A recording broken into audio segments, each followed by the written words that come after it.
What's up, everybody? Blake the Scholar Magic, and today we're going to be goldfishing Rosheen Roaring Prophet, and just taking a look at it, kind of see what kind of makes it tick, what kind of card choices I follow onto, and I think we should just get right into it. So, this particular commander is a 4 cost commander, 2 generic, 1 red, 1 green, legendary creature, giant shaman or shaman. When Rosheen Roaring Prophet enters the battlefield, mills 6 cards. You may put a card with X in its mana cost from among them into your hand. So in this way, you're going to put the top 6 cards of your library into the graveyard when it enters the battlefield. Then you can choose from one of those cards. If it has X in its cost, you can put one of those back into your hand. Then for a tap, reveal any number of cards with X in their mana cost in your hand. Add 2 colors for each card revealed this way. Spend this mana only on costs that contain X. So in this way, you definitely want to load up your deck with some X spells, and the more the merrier. You really want to kind of like juice up and kind of get particular. Your removal should be kind of primarily based on X spells. Your tutoring effect should be geared for X. Your creatures should be mostly X spells as well, or maybe predominantly all of the cards should be X spells if you really want to kind of get into it. But we definitely have like a nice little landfall package here. We're trying some of the new avatar cards like Badger Mole Cub with our Mana Dorks to kind of get us some additional acceleration. We're going to do some earth bending as well with some of the cards as well, so maybe we'll see some of those today. I say we do like 10 hands and kind of get an idea, maybe play out like some of the stronger ones so you can kind of get an idea of the deck. And this is what we're going to do for 2026. I feel like the deck tech is cool. I think we want to try something new to maybe separate us maybe from some other channels, maybe try a little bit of gameplay in this way where you're kind of getting a deep dive into maybe the cards and their mechanics in general. So let's do it, guys. So this is Rosheen the Roaring Prophet, and we'll just kind of set it right here as if we're playing. And we're going to cut this deck right there. And we'll just kind of deal these out. There's a Lair of the Hydra. That one's actually pretty interesting because this is an interesting X-costed. It is an X cost, so that's one of the ones where you could use that cost, that ability cost, you could pay into it with Rosheen's mana that she produces, because that's what it says. Spend this mana only on costs that contain X. So you could actually, pump a lot into this Hydra land. So that's a cool little option for your tech. Then you have these lands such as a Shatter Skull Smashing. That's really nice too because that's an X spell. So that will also increase the amount of mana that you produce when you tap Rosheen, when you reveal those cards and you tap her for that mana ability. Okay, so there's Hell to Pay. Okay, so like a nice little start. Hell to Pay is interesting because you can kind of ramp off of that a little bit with treasures for the excess damage that you do. So not bad. This is a very heavy mana X spell. We don't have any acceleration, but we have our colors represented here, so it's pretty good. There's a Thorn-Inspired Bird. We're probably looking for some sort of acceleration, like a Soul Ring or make a Badger Mole Cub would be pretty nice here. Have some nice X spells already. 3 in our hand from the 5. One's a land too, so there's another land as well. Maybe a Lotus Cobra would be very cool. A Song of Totentanz. I mean, you're kind of represented here with the X spells. I mean, I'm not really sure you would probably mulligan this one. Let's see the Hell to Pay. So that might actually be able to ramp us. If someone has like a 1 mana play, if we deal some X damage like X is 2, we might get a treasure off of that as well. And might accelerate us a little bit into Rosheen. So I think it's probably keepable. Let's give it a go. Let's see how fast we can get Rosheen off. How devastating it will be, once we get into it as well. So we'll draw for turn. It's a Nissa, so Nissa's really good. I mean, we're slow in some sense, but not like the slowest of the slow. You probably go right into your lair here. You're probably going to keep your Shatter Skull available, right? Do nothing on turn 1. Wow, lots of fetch lands here. Probably save those up, so you probably go into your little Thorn-Inspired Bird right there. I don't think we're going to be bolting anything, but it's possible, by doing just 1 damage at sorcery speed or something. It's possible. It might slow down because we're pretty comfortable with all these X spells. I mean, that's quite a lot, right? There's a Primordial Hydra as well, so that's pretty strong. So we probably might just cast this, maybe take out a Dork or something if they were on the battlefield. And then we move into our turn 3. We'd definitely be playing one of these fetch lands out and just like fetching up an untapped land for our Nissa. So there's that. And then we move to our next turn. And this would definitely be like a turn where we'd definitely be getting into our Rosheen. We'd be getting our additional mana from the Nissa. We'd probably be popping it too to get that elf in our deck, right? So let's just take a look at the elves. So there's any elves that are even closer to the top. So I did see one. I think we would get a Provisioner, which is really nice. So there's a Provisioner. So that would fetch up right into our hand. And honestly, I think like after that, you're kind of like off to the races. So I'd demonstrate this. You know, you could, Tanuk is very good too. If we had any other, like if you had a Genesis wave, that'd be really nice.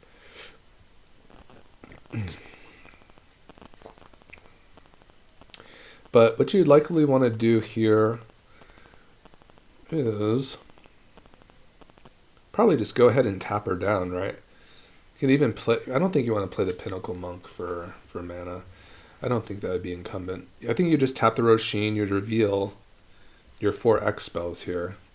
And then you'd have a decision, like, you'd have so much mana here, you'd have, you know, up to 12 mana, you know, to pump into a spell. That Valgaboss Onslaught looks pretty hot because, I mean, just pumping that, like, X is like 5, I suppose. 5 for each is 11 mana. You would put like 5, 6 6s to the battlefield, which is pretty strong, right? Because you manifest dread that many times and you put that many counters on each of those creatures. So you would put like they'd be 7 7s because they're 2 2s at its base. So you'd make 5 7 7s. So that's pretty good. It's pretty strong. You might be able to like take out some threats if you needed to. You could play like a big Hydra if you wanted. You know, you could play like a 10 Hydra that's going to start scaling up. And Tanuk is not like looking like it's going to be getting us many cards at the moment. You definitely want to like co-op this like with your Genesis waves and such. He gets a lot stronger. So let's maybe take another look. You get a Den here. Pest Infestation. So yeah, that was a pretty good look. It was kind of slow, but it wasn't like terrible really. I mean, Nissa is like really good. Like I said, you had the hell to pay to maybe take care of like a, you know, turn 1, turn 2 threat. So, I mean, you kind of just banking on maybe a little acceleration. So that might be in the mulligan because, you know, I'm kind of still getting used to the deck. I mean, if we're going to be having that many X spells in our hand, we're pretty happy, right? You're pretty happy about it. So we might be like a little bit more apt to try to find that acceleration in the beginning, like, you know, some sort of like mana acceleration would be nice. Anything really. I mean, there's so many like ways to accelerate. We have at least like 10 hits that will kind of get us there or get us there faster. So there's that. So let's get into another one, see if we can kind of get into maybe some faster acceleration. Maybe we can see if there's a good balance between like our acceleration and the amount of X spells we have. All right, so let's do this.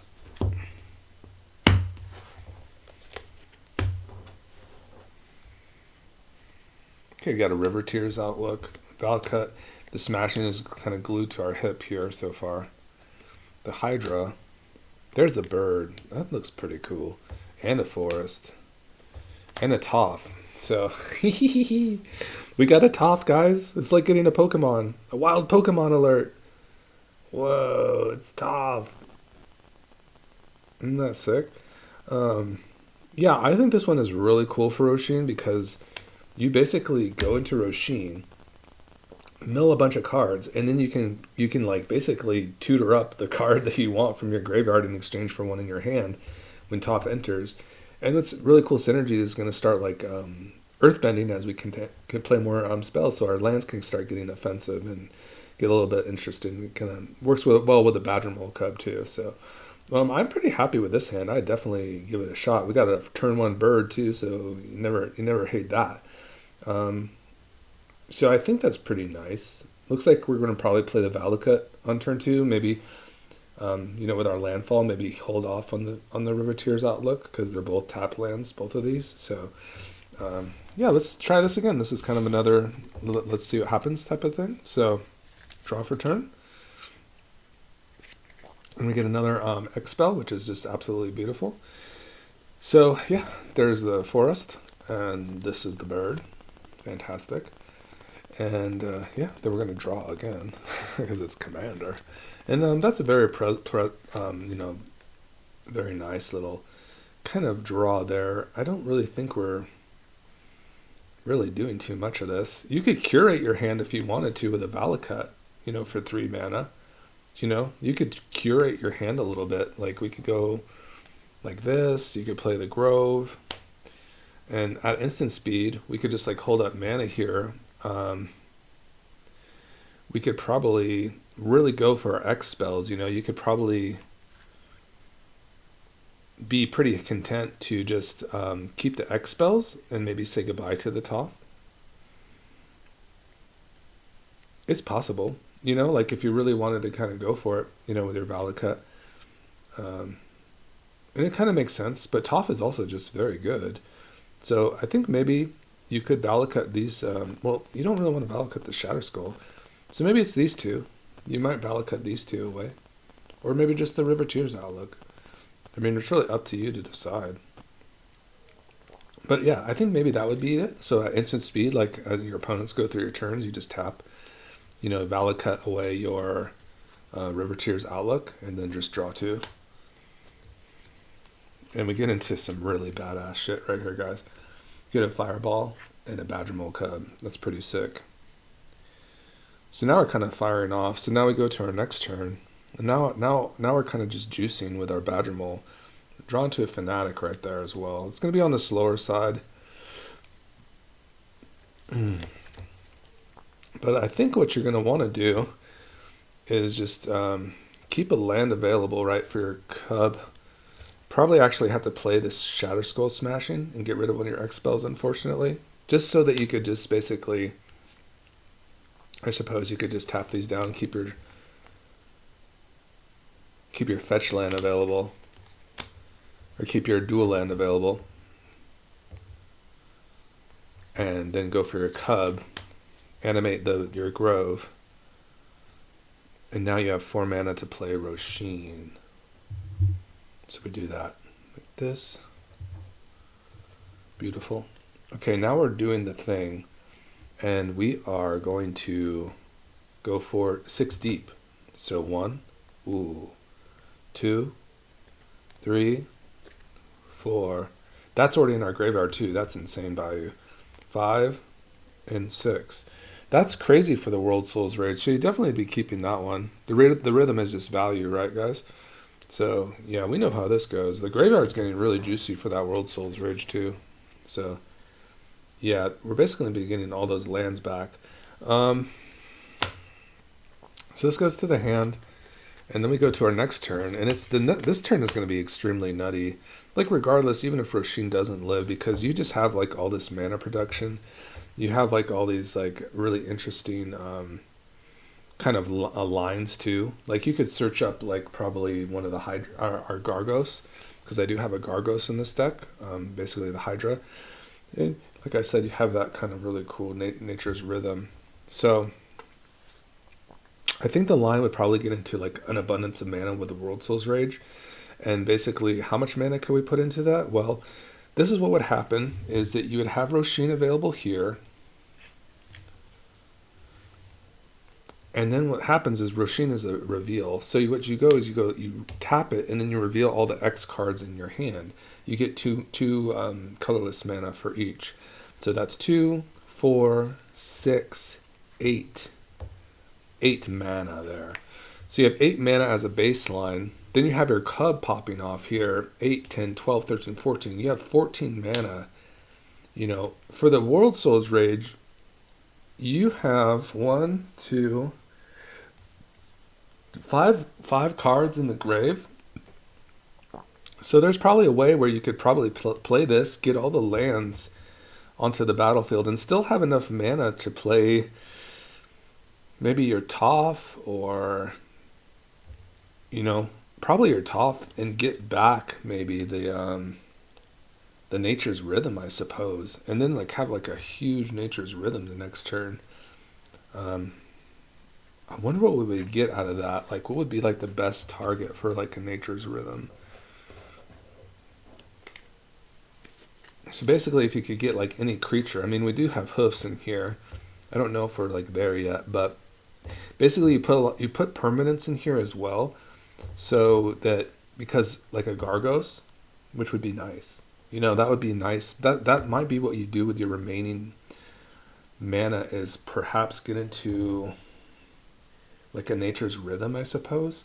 I think we would have enough mana here in cards represented with like the Boseiju to probably plan something out like that, where you have like the lots of generic mana and then you have your Nature's Rhythm for like 6. Get out like a Gargos. Let's just plan this out. Let's see if we have this. Let's see if it's available. So what would you'd want to do? These are already there from the last turn. And we're imagining that we're going to probably need a decent amount of mana to pull off a World Soul's Rage and the Harmonize Nature's Rhythm here. So we have this in play too, perhaps. So that harmonizes 4 green. So that's what I'm saying. You need about 6 mana represented here. The Badger Mole Cup can also help pay. So I think we're probably going to have to play the Boseiju as a land source. And then what I would probably do first is probably do the Rhythm. I'd probably try to get into the Rhythm first. So I would probably use our... This would help to pay for 2 if you harmonize it. We'd have to tap Rosheen down, like we did, right? So this is kind of the mathematics here. So once again, 2 mana... Oh, this was in our grave. So 2 mana for the World Soul's Rage. I think we had 8, right? 2, 4, 6, 8. And this is the card we want to tutor up. So 8 mana here. Now we have 10, 12, 13, 14, 15. 15 mana, and we need 4 pips of green. And we need 5 pips of green and 1 pip of red for X's 5 World Soul's Rage. So yeah, I think we get there. So if we want to go for the full World Soul's Rage, that'll be 7 mana. And then to harmonize this, you need 10. Plus this. I think we do. I think you kind of slot in there. We need 17 mana sources total with a harmonize. So this will count for 2. So 15 here. Now you have, this is 2. We'll count up 15, 13, 11, 9, 7. Yeah, it's like right on the money. 7, 5, 3, 0. So yeah, I think that was it. And I think that would be the play. I think you'd probably World Souls, bring down 5 lands onto the battlefield, deal 5 damage to someone's face or creature, get out your Gargos. So now we have this really nasty Hydra on the battlefield. And then our next turn, we drew into a Crater Hoof. That's pretty crazy.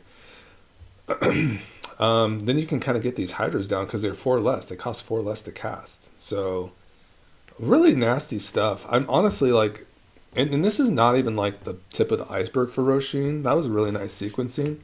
But when you have like a Genesis wave and your landfall creatures kind of popping off, that stuff is wild. That is some wild stuff.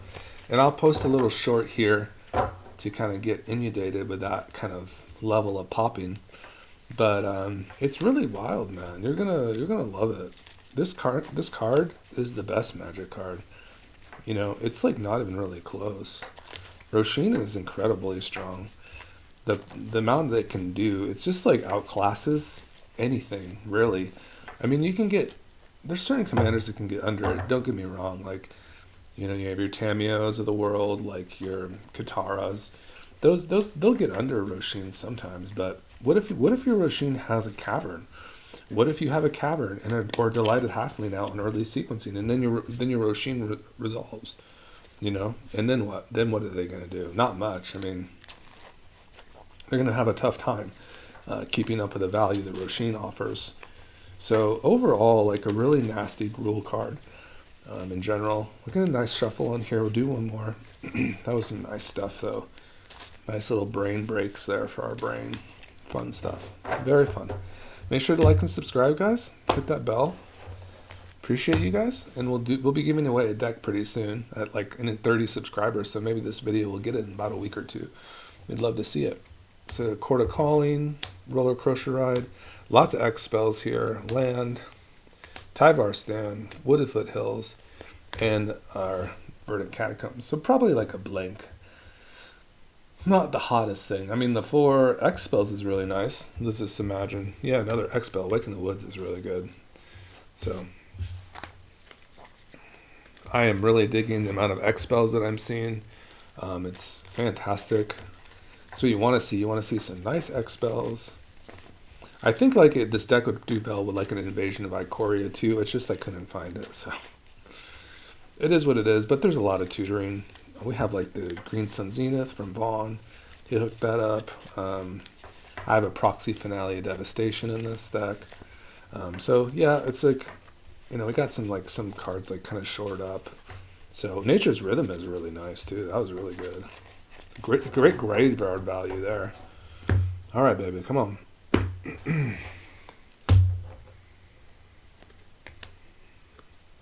Ooh, this card I'm glad to kind of show off to you guys, even if it's not like a very hot. This looks fine. So Devastating Onslaught, I think, is like one of those over the top cards here. That's just like kind of just gets really insane.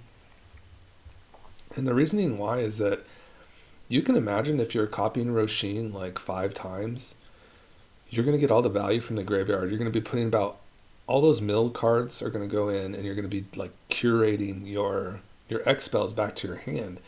Now your Rosheen, you're definitely going to legend rule out your original Rosheen. It'll go back to the command zone, but you'll let one of those Rosheens live, and then you're going to have like 8 or more X spells in your hand for that Rosheen, and you're going to really go crazy. Like there are some cards, like I said, like Genesis Wave.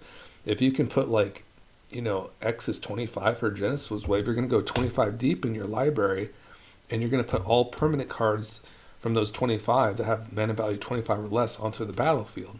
So it's basically all the permanents, including your lands, your creatures, they're all going to hit the board at once. And with your landfall characteristics like your Nissas and Lotus Cobras, you're going to continue the turn. You're going to pop off so hard that you can't even imagine. We also have Tanuk in this particular deck as well, and that could just win you the game too if you have so many lands hit the board at once, right? So, some really nice stuff here. I'd definitely be drawing and giving this one a shot. You can't really say too much about a turn 1 elf. Nothing too bad about that. So we'll definitely start off with that. And we draw once again. We're going to be doing our district here. Not really anything to do.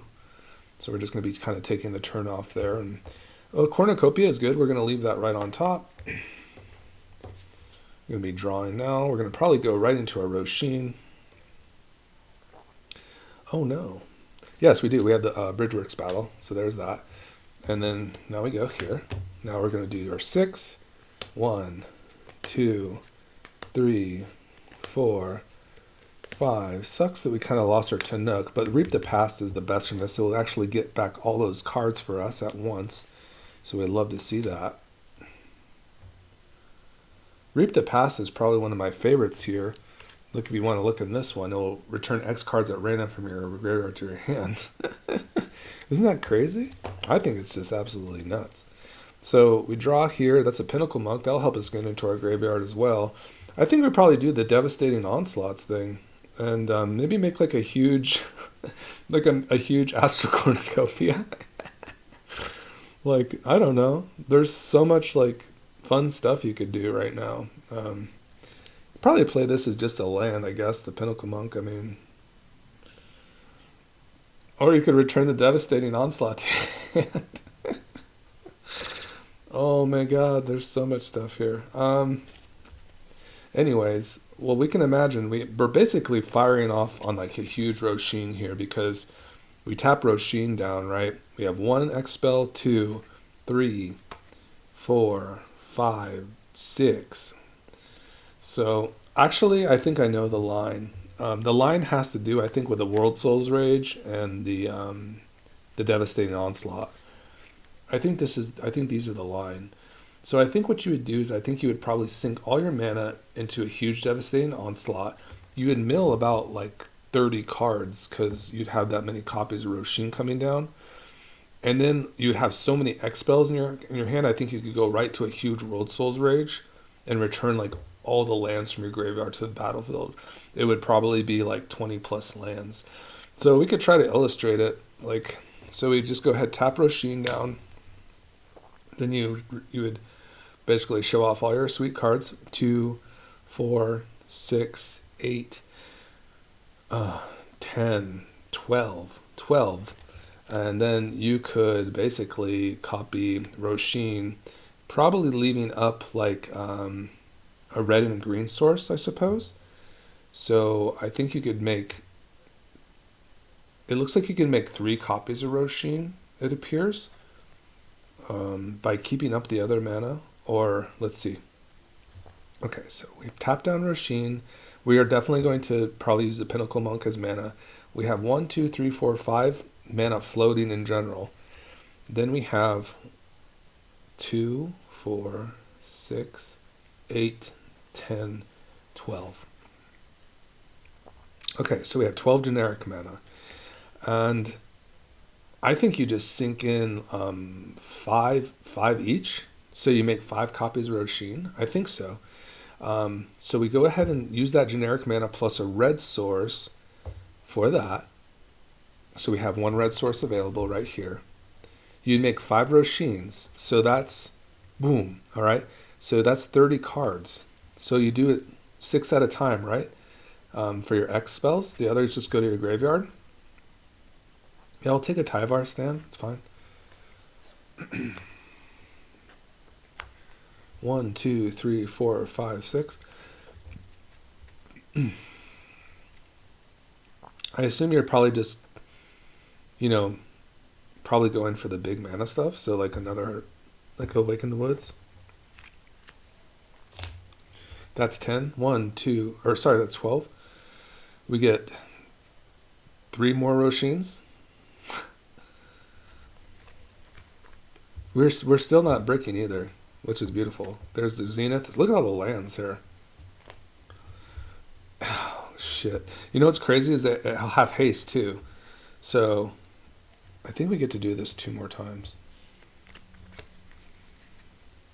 Mawlock. What a freaking gas man there. Yeah, we'll take that Mawlock. Oh my god, and a Genesis Wave. Genesis Wave. That's crazy. I don't think we have... I think we could do a Genesis Wave, actually. Which would be really insane.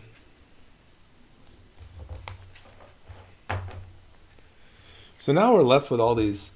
We're going to kill our commander. We're going to have 1 left over, right? And we still have that...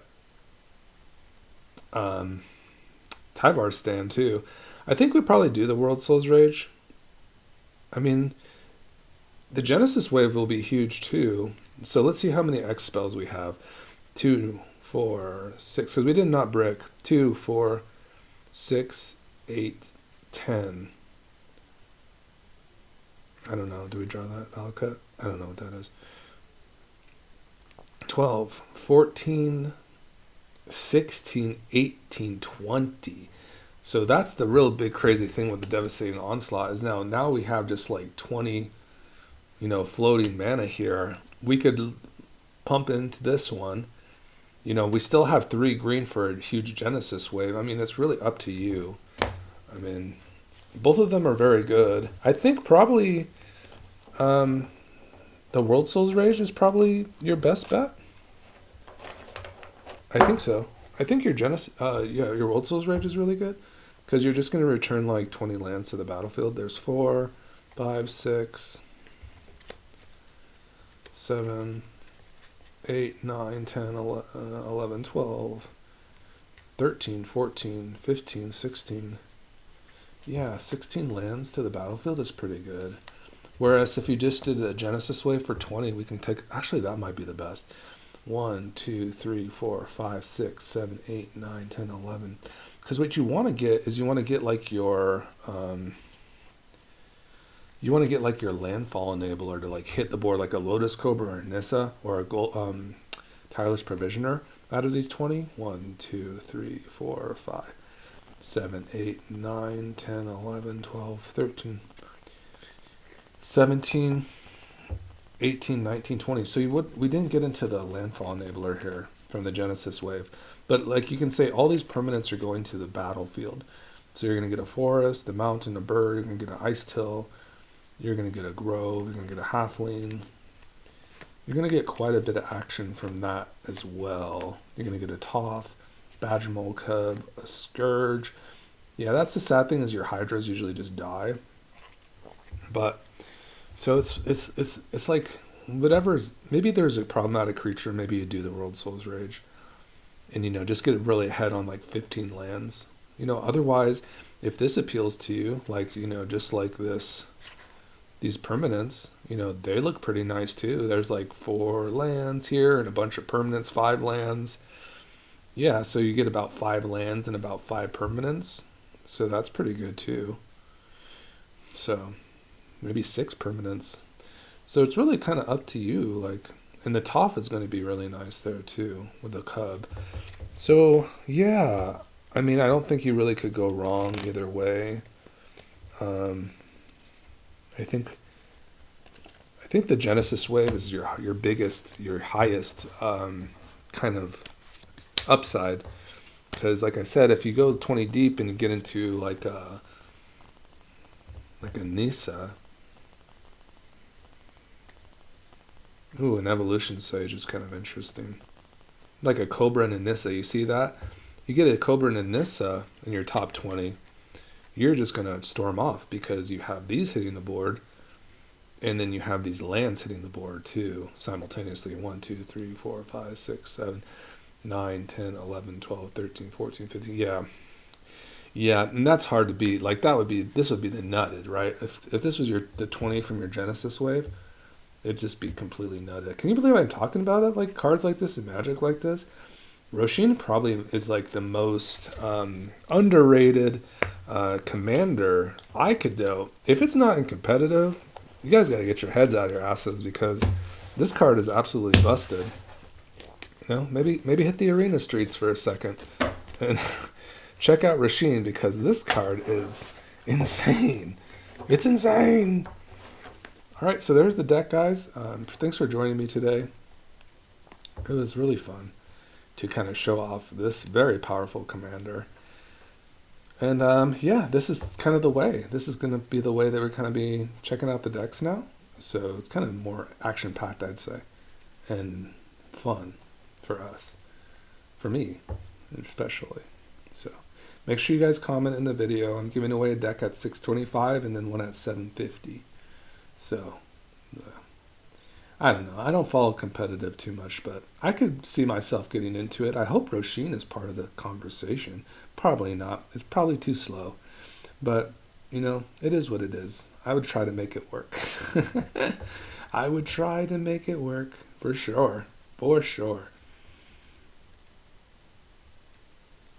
All right, everybody. I'll see you later. Bye-bye.